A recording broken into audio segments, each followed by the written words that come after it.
talk about another Twilight Zone that you did. One More Pallbearer. Who was in it? That was Catherine Squire, Gage Clark, Trevor Barnett, Joseph Wiseman. Oh, Joe Weisman. Joe was a major, both theater and film, feature film actor, and was a great admirer of his. And he was highly theatrical, both personally stylized as an actor in any kind of film, but he was uniquely right for Twilight Zone once he got into it. And so he was great fun to work with, but I don't really recall a lot about it, except that he was a very commanding presence and lent himself very well to the piece. That's when a millionaire lost his sanity trying to make people believe there's Yeah. no Armageddon. Yeah. 4 o'clock. You're getting beyond my depth here. Some of these stand out immediately, and others. Who was in that? Theodore Bickel. Yeah, yeah. It doesn't stand out as one I'm the fondest of. And Passage on the Lady Anne. Yes, that was again with Gladys Cooper, and a cast of wonderful British actors, and some awfully good American actors. Joyce Van Patten and a few others, but Gladys Cooper and a wonderful English actor that she had worked with in the theater, and that one of the great joys was between takes to hear the two of them exchanging letters from home, from England, and gossiping about what was going on in the theater and in society in London. And these two wonderful theater veterans. Was that Cecil Kellaway? Yeah, no, Cecil Kellaway. That's right. He was one of them too. But there was a distinguished old fellow who was in My Fair Lady as well.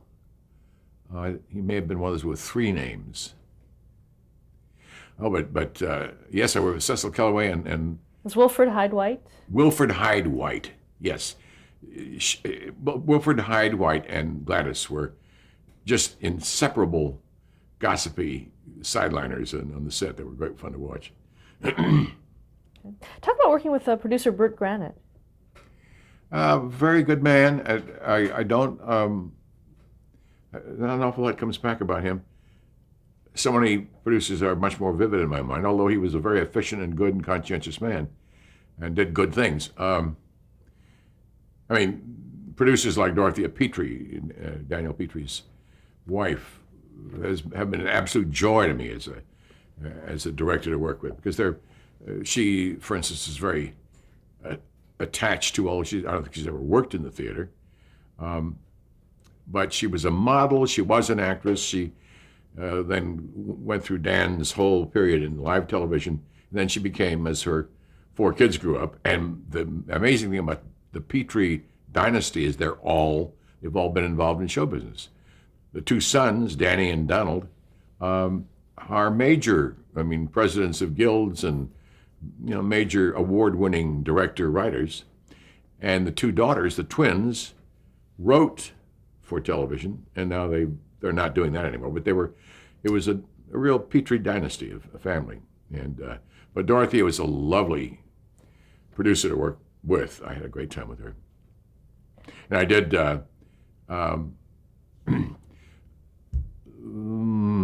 Crash Landing was the way it wound up on the air, but the original story was 1,000 Heroes, about the crash landing of the United Airlines plane, where the pilot had to crash land it into a cornfield to save, because it was falling apart. He could not possibly get to a landing, and he tried to circle as long as he could, but he was losing control of the plane, and so he had to find a crucial place that would not harm the people in the village. No, the village was Sioux City, Iowa, and so we shot in real Sioux City, Iowa, and we had the wonderful group of people who had been trained in disaster relief. And this is something Dorothea, one of the great joys of working with her was that she became passionate about a subject, about an idea. And the idea of this community, Sioux City, rallying together when the word went out that this plane was about to crash and that they might lose everybody, to get everybody out who was trained in in rescue and disaster relief. And the whole town turned up. People came from, this is the real life story.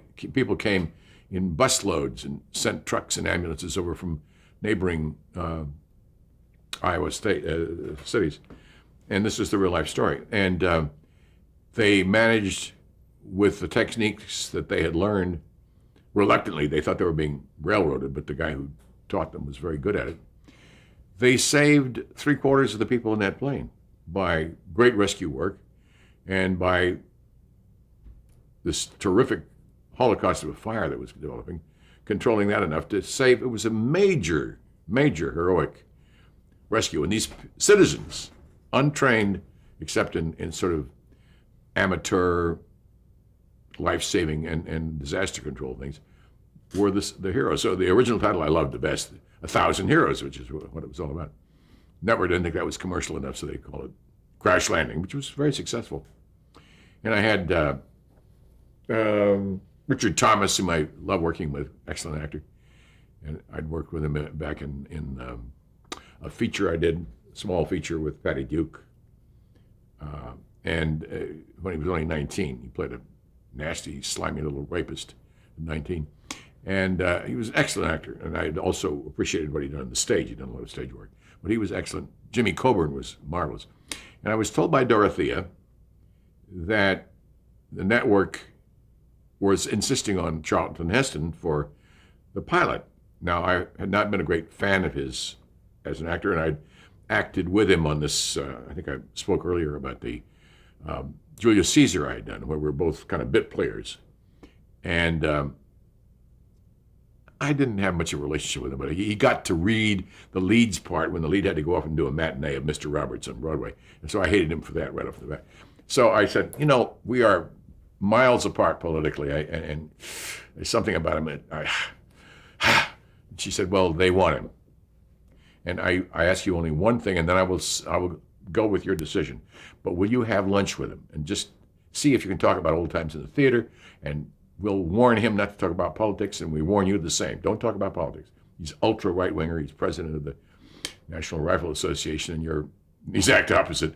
And so I agreed because I love Dorothea. This is what a friend, a good producer, can do with you. And so I met him at Beverly Hills Hotel Polo Lounge.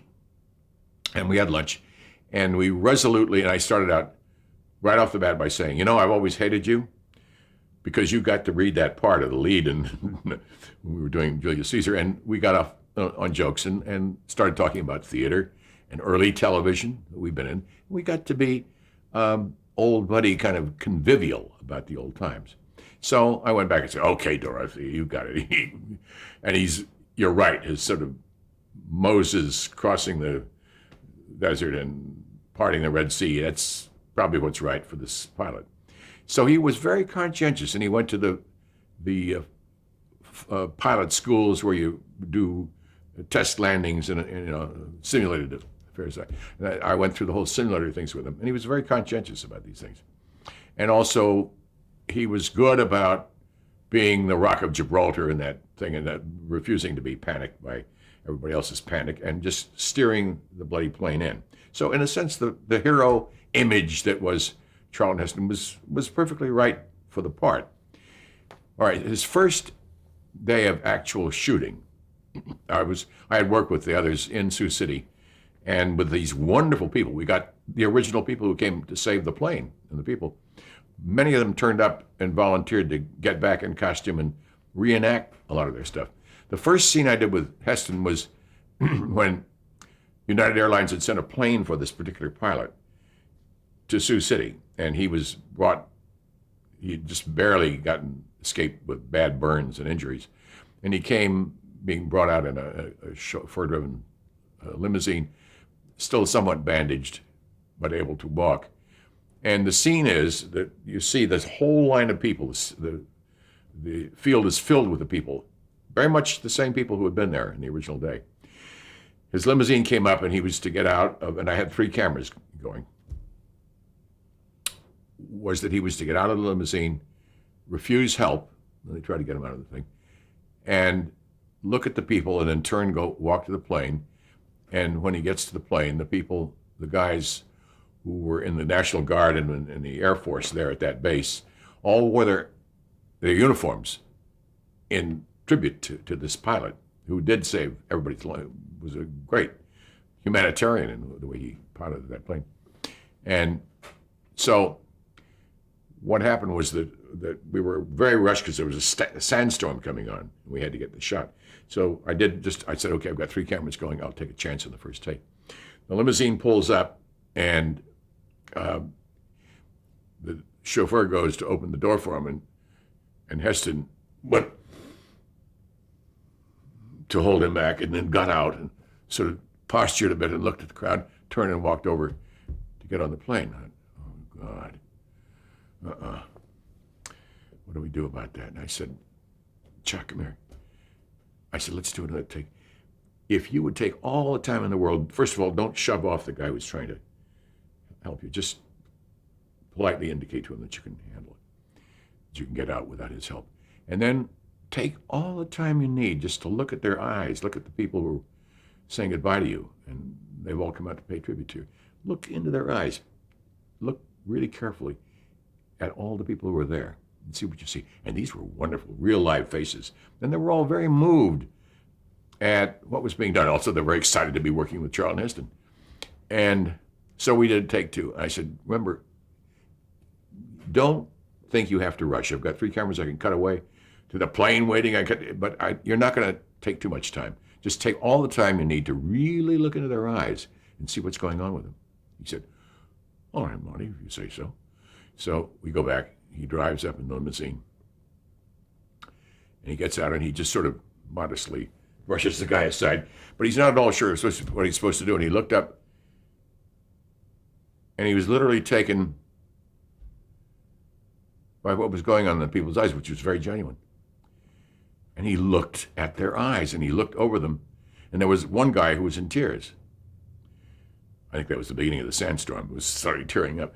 But he looked, and it took a long time. And finally he said, I got to move to the plane. And he walked to the plane. He walked up the stairs to the plane. He turned around, and all the guys in uniform saluted him, which they had done in the original thing. And he's supposed to salute back. And he was so touched that he saluted, but a little tear formed in his eye. I said, God, that was it. And he came bursting out of the plane. He said, Monty, that's right, eye contact.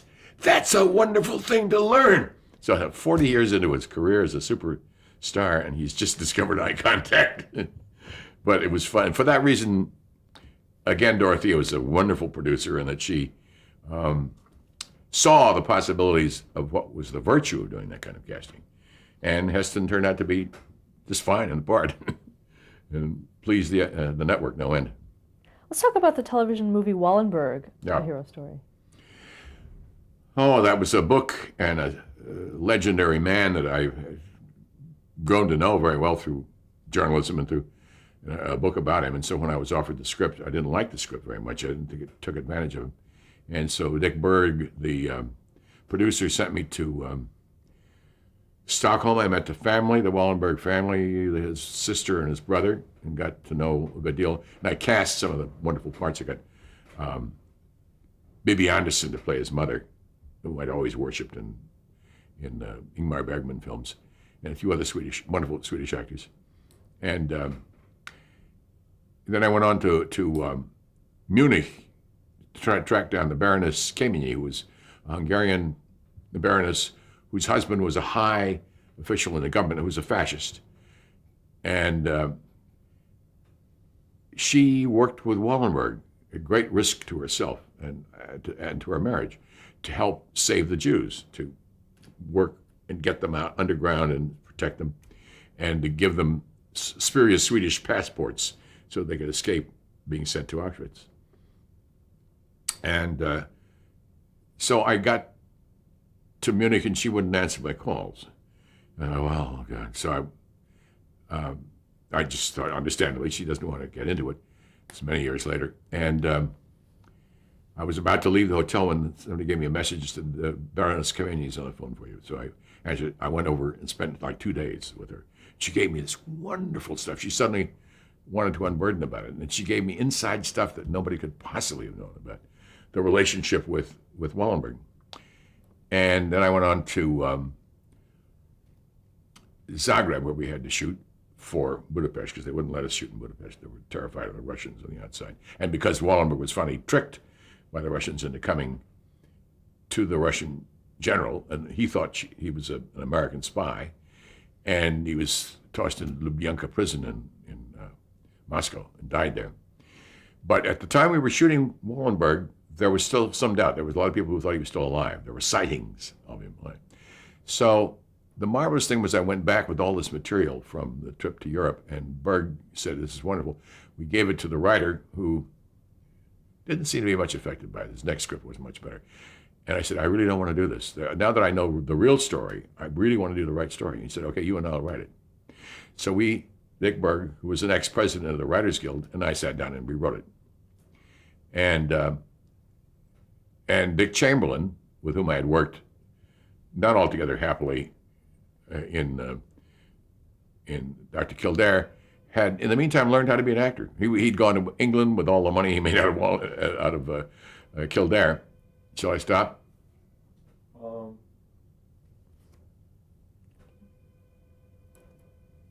Go on. Can you cut in? It's picked up. Okay.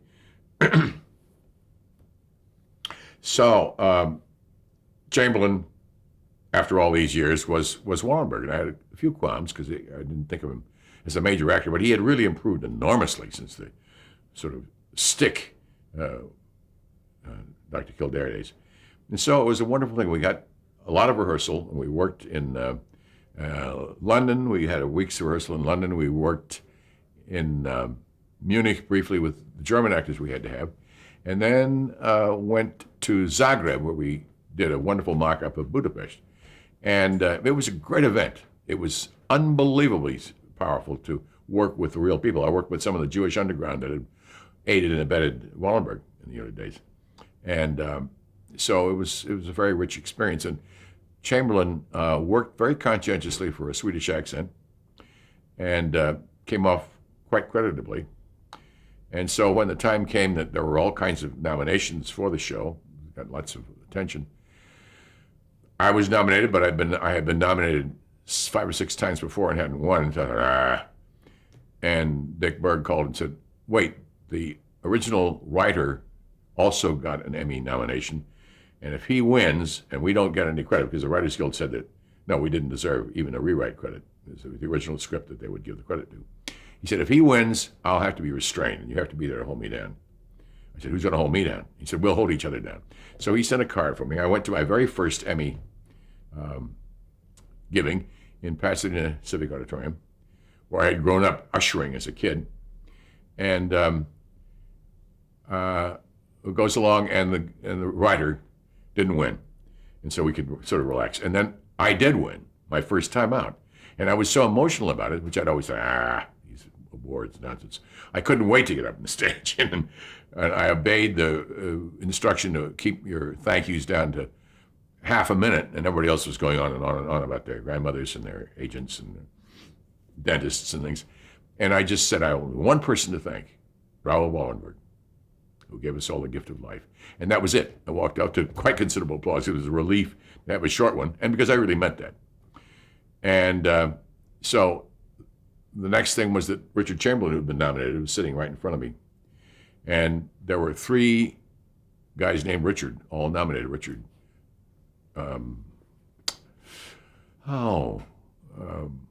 senility is creeping in. Richard Crenna, and a wonderful, the guy who played Man of La Mancha, Richard, played on Broadway and anyway, a wonderful Richard. And so the guy names the 5 nominees and said, "And the winner is Richard," and paused, and Richard started out of his chair like this and said, "Richard Crenna." And I saw Dick Chamberlain just slump into his seat, and suddenly just a huge waterfall of sweat dropped out of his hair. His nerves had been so intense. It was really sad when you see that close, somebody missing, somebody not getting it. And so, but I never went to another one. I won 2 more, but I was always busy off someplace and would watch it or hear myself getting it on radio, which was great fun. What did winning an Emmy mean to you? Finally, a good deal. I know I'd won 3 or 4 Directors Guild Awards. I've been nominated about 11 times. I won about 5 or 6. And it always meant more to me to get my peers' endorsement, and that meant a great deal to me. It still does. I think that's always exciting to me. But it was also, especially since I had to wait and lose 5 times to finally get, and I got one for Lincoln, Gore Vidal's Lincoln. And I watched on television, watched that because I was shooting the Kennedys in Massachusetts, in Boston at the time. So, no, I'm very proud of the Emmys. My agent insisted on keeping the Wallenberg Emmy. He's got that in his office, and I've got the one I won for Lincoln in my office. Okay, let's talk about Lincoln. Yeah, it's a pleasure. It was a great joy. Ernie Kenoy, whom I'd worked for, he was a writer on some of the radio things I did as a radio actor, way, way back. And he wrote the screenplay based on the Gore Vidal book, which really hadn't had a lot of popularity. The movie came out and the book took off like a big bird. It was just incredible. And Vidal himself admits that. He said that we had really brought the interest to the book and had illuminated a lot of things about the book. Well, he was a fine guy to talk to about it.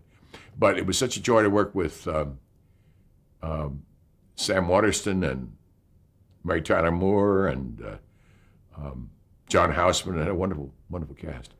And we rehearsed 3 weeks. And it was just, we got to shoot in Richmond, Virginia, where there were lots and lots of wonderfully old, unimproved streets that looked like they did in Lincoln's time. And the Valentine Museum in Richmond has an exact replica, actually designed by Thomas Jefferson, of the Lincoln Suite of the White House as the second floor of the Valentine Museum. And we did the family rooms and the Oval Office and the whole thing, as it was in Lincoln's time. So that was the great advantage. That's why we went to Richmond. And so it was immense fun to do that movie. I had a group of what are they called, reenactors who make a business of reenacting battles of the Civil War, I guess all the way to the Revolutionary War. And my golly, they were sticklers. They knew they would sew their own tents. They would make their own uniforms. They were that, really passionate about doing things right.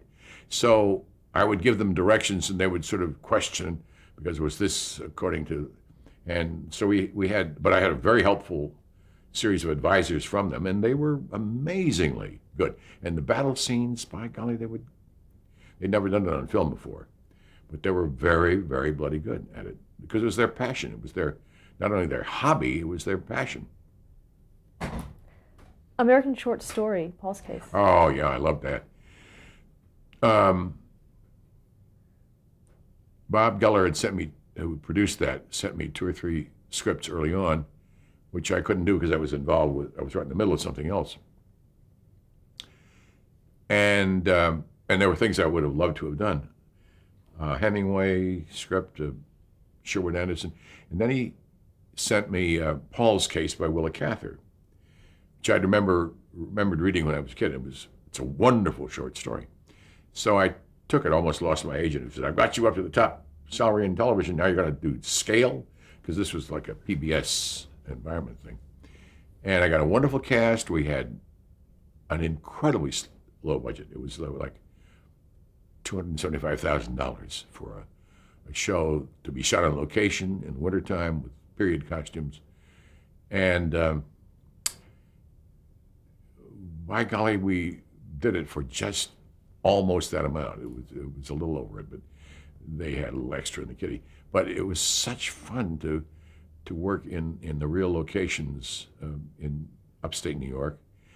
And Eric Roberts was just marvelous as Paul in it. And it had Lindsay Krause as a gal he sees on stage playing Camille in a wonderful old-fashioned way. Her then lover, about to be husband, David Mamet, came and wanted to be on the set all the time when she was working. And I said, "You've got to be in the show. So you sit in that box like a dirty old man and ogle her when she's on the stage." And so I had David Mamet as an extra, which was great fun. And it was what you can do for no money. It's just gorgeous, just wonderful. And I went back to matinee theater techniques, a lot of faces and a lot of foreground objects to hide the fact I didn't have 100 extras. I got 12 members of the Buffalo Philharmonic to come down, and I shot across people in a box with Eric Roberts over his shoulder, listening in the box to the concert so that I had fewer guys on the stage, and a wonderful fat lady being the singer who was the opera singer he's listening to. And it was just marvelous because we did cameo techniques to get away with the fact we couldn't afford lots of extras. And it was wonderful that we did this finally for around $300,000. And here I had just come from a $7 million movie, in Mexico. And it was just fun to get back to where everybody did it for love and loving the script, loving the original Cather piece. And because I didn't particularly like the adaptation, I told Kelly, you know what I really want to do? I just want to shoot her book. Can I just go back and shoot that? So I did. And the writers, the adapters, got a Writers Guild Award for the script, even though it was largely Willa Cather. Ernie Kovacs, Between the Laughter. Yeah, that was enormous fun. I spent days and days at the Museum of Television and Radio in New York at that time, seeing old Ernie Kovacs stories. The great old shows that he did on tape, and they have marvelous collections of things, both in New York and now in Beverly Hills. So I saturated myself in early Kovacs and tried to duplicate it and get as much verisimilitude into it. And Jeff Goldblum played it, and he also watched and absorbed, and I had a wonderful cast. And it was great joy to do. I had on the set Edie Adams, his wife, who was also, they met, and she did a lot of the early Kovacs shows with him. And I wanted her somehow in the show. She was kind of an advisor on it. And I said, "You've got to be in this show. Can you do the episode where I read that Mae West came to your opening night?" I knew that she'd done impersonations of West. And so she said, "I'll do Mae West and at my own party." So Melody Anderson, I think her name was, a wonderful, beautiful blonde actress, played Edie as a young person. And here was the real Edie Adams on the set doing her Mae West, greeting her, which was great fun. It was just kind of history. We had Life magazine. We had all kinds of people there shooting just the event of Edie on there with the actress playing her as a younger woman. So there were good values in that. Let's stop there to change the tape. Now we'll go to the back.